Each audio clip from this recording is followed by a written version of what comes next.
Hello there, this is John G, and I'm doing something a little different in this video. Originally, I was going to resort to dumping all of this information on a community post, but I had the wild idea of doing a fully fledged video on it because I'm a yapper and I like to show off. I'm about to discuss where the channel has been and where it's going to be in the future. You might have noticed a slower rate of uploads since August of 2025.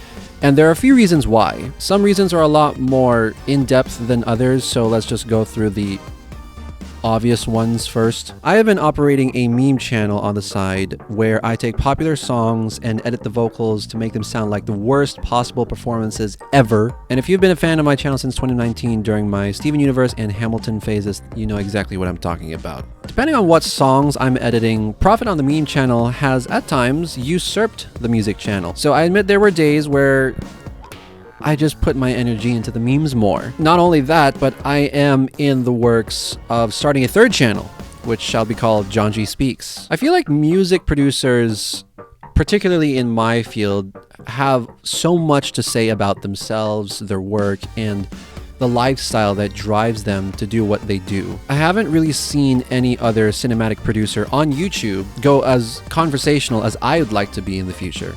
So it would please me to be the first.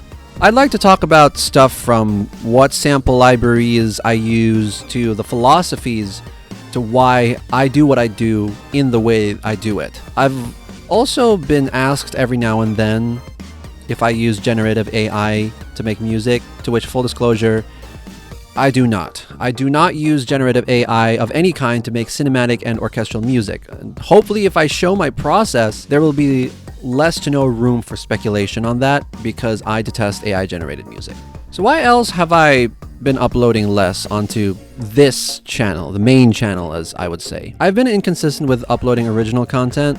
There have also been some re-uploads of older work just repackaged with a new skin. This is because I am remastering older projects so I can deem them more fit for their eventual streaming releases. Take my Invincible project, for example. I originally uploaded it in 2025 but never put it on Spotify, so remastering and re-uploading gives me an opportunity to change the mixing, the mastering, and even the arrangement itself to better match the standards of quality that I have now but didn't have back then when I made the project. This practice has served me well because some projects do better and earn more profit on Spotify, Apple Music, and YouTube Music compared to their sole YouTube upload, which may not even be monetized in the first place. Now we get to the real meat on the plate. In light of the upcoming Marvel films Spider-Man Brand New Day and Avengers Doomsday, I have changed my approach to content creation this year. Instead of uploading a video every 1 or 2 weeks, throwing myself in and out of the trends, I am taking extra time to prepare several remixes in advance of the film's release dates. While this evidently has resulted in less fresh content, and again, re-uploaded material, I can say with confidence that the quality of these remixes will be up to the standard set by what you have listened to so far on this channel. I'm very excited to share what I have in store for you all, but not all of them are quite finished yet. So for now, I shall announce an incomplete list of which characters from the movies will be getting their own projects by yours truly, including but not limited to Magneto. I've been a big fan of the X-Men films all my life, and with the new Avengers film on the way, I finally have an opportunity to curate a remix of Magneto's themes. This project will have his theme from Dark Phoenix as the foundation of the arrangement, with his motif in First Class as an introductory and conclusive segment. But you can't have Magneto without his lifelong frenemy, Professor X. His theme from Days of Future Past will also be released when the film comes out, or whenever he is announced as a playable character in Marvel Rivals, whichever one comes first. These two themes will be released as singles at separate times, as well as a double release with a unique cover artwork. More on that later. Remastered versions of Yelena's theme from Black Widow and Sentry's theme from Thunderbolts, aka The New Avengers, are also in production. Like Magneto and Professor X, these will be released on separate occasions and then as a double release. Loki will gain yet another remaster, accompanied by a brand new project, Thor. Captain America will also be released during this season with his theme from the first Avenger patched into the project, followed by his second theme from The Winter Soldier, with small callbacks to Civil War. The Henry Jackman segment has already been released onto YouTube and Spotify under the Marvel Rivals branding. Again, More on that later. There will also be a project for the Incredible Hulk, which will get his individual release, but will also be accompanied by a re-release of The Punisher, as well as a brand new rendition of Spider-Man's theme in an EP slated to be released during the Spider-Man Brand New Day season. While there's more to this year than what Marvel has in store for us, it will definitely be on the front lines of my channel, as there are opportunities that I have either never had in the past or did but missed the window completely, so I'm very enthusiastic about this year. All of these projects will be both on YouTube and on streaming, which begs the question: how are you going to make the cover art? When releasing music on streaming, you have two choices. Either you commission an artist to do the work for you, or you find a way to do it yourself. This year will be a mix of both, but for the self-made ones, I will explain my direction going forward.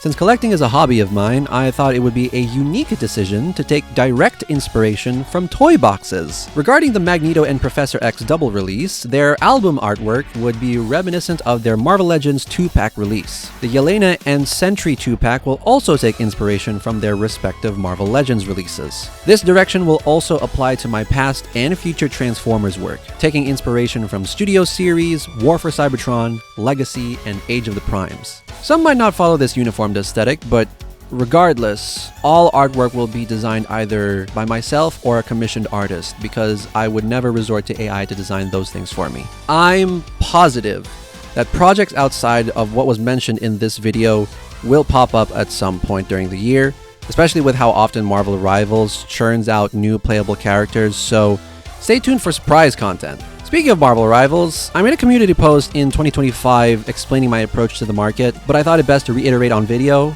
so everyone can be on the same page. Marvel Rivals has opened up the market for opportunities to approach Marvel music in a new way, and I'm about to show you how. What if I want to make a remix of Scarlet Witch's theme from the MCU? What if instead of just recreating her theme from WandaVision like what everyone else has done, I include her motifs from Age of Ultron and Multiverse of Madness? What if I want to combine Iron Man's themes from all 3 movies into one super arrangement, customized to the experience of the character's gameplay, while also acknowledging his vast musical history in cinema? I don't think anybody has approached this type of content in this perspective before. But since creators like Samuel Kim and Krutikov have arranged Marvel music many times before, I get cold feet because I don't think my version could ever live up to the standard that these people have set. They're great producers and they've done wonderful jobs with these themes, so it kind of scares me. It intimidates me to do my own version because they have done it so well.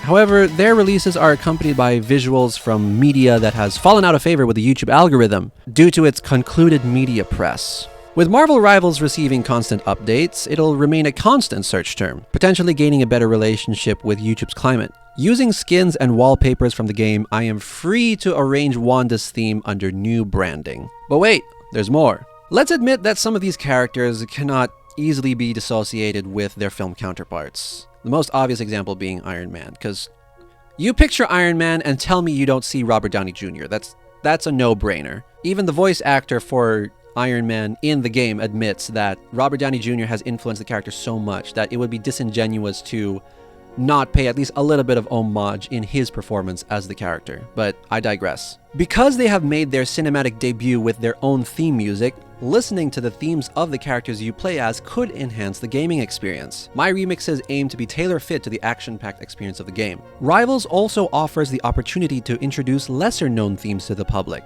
When Ultron and Phoenix were announced, the reception upon releasing their respective themes simultaneously with their game debuts proved that this method could be profitable. And even if some projects were less successful than others, I'd still be glad to have made them because some of those projects have never been done before by anyone else, which could leave open doors for a potentially more successful re-release in the future. Since most gamers have their streaming apps linked to their console or PC they operate the game on, it's a no-brainer to release those projects on those same platforms for a continuously immersive experience. New content leads to more opportunities on those services, which has immensely helped grow the channel.